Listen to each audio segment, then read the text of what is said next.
Welcome to Praetoria Prime. It began without warning. January 2026, Caracas in flames, Nicolás Maduro captured, and Donald Trump declaring victory on Truth Social. But on Glenn Greenwald's January 3rd exposé, Trump bombs Venezuela, removes Maduro, we discover the real story isn't new at all. It's chillingly familiar. 2026 is barely 3 days old, and the United States already has its first new war. Congratulations to all Americans for your new war.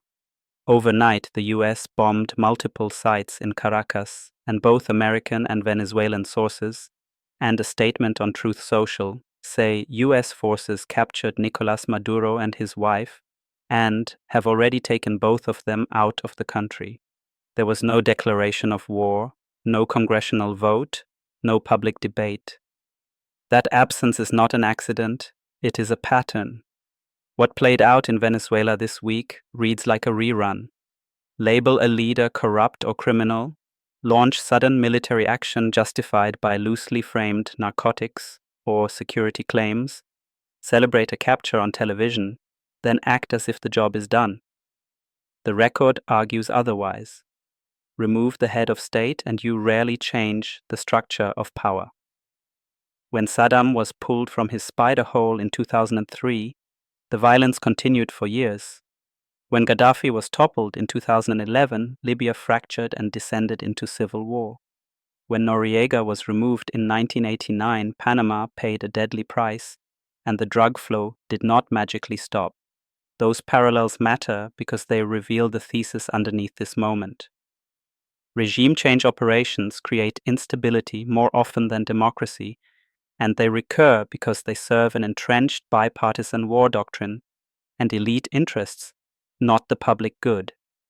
The propaganda playbook is always the same. If you oppose the bombing, you must be pro-Maduro. Oppose Iraq, and you were pro-Saddam. Oppose Libya, and you were pro-Gaddafi. That rhetorical trap collapses dissent into treason and short-circuits scrutiny. Trump campaigned 3 times against stupid wars, promising to use the military only to defend the homeland.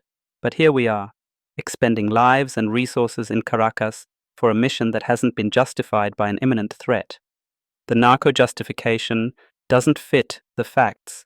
Most fentanyl originates from Mexican labs, trafficked across the southern border, not exported from Caracas. Sanctions have also strangled Venezuela's economy, feeding migration and suffering that then get blamed on one man. Who benefits from this chaos? The same narrow slice of elites who profit from military engagements and concessionary access to resources.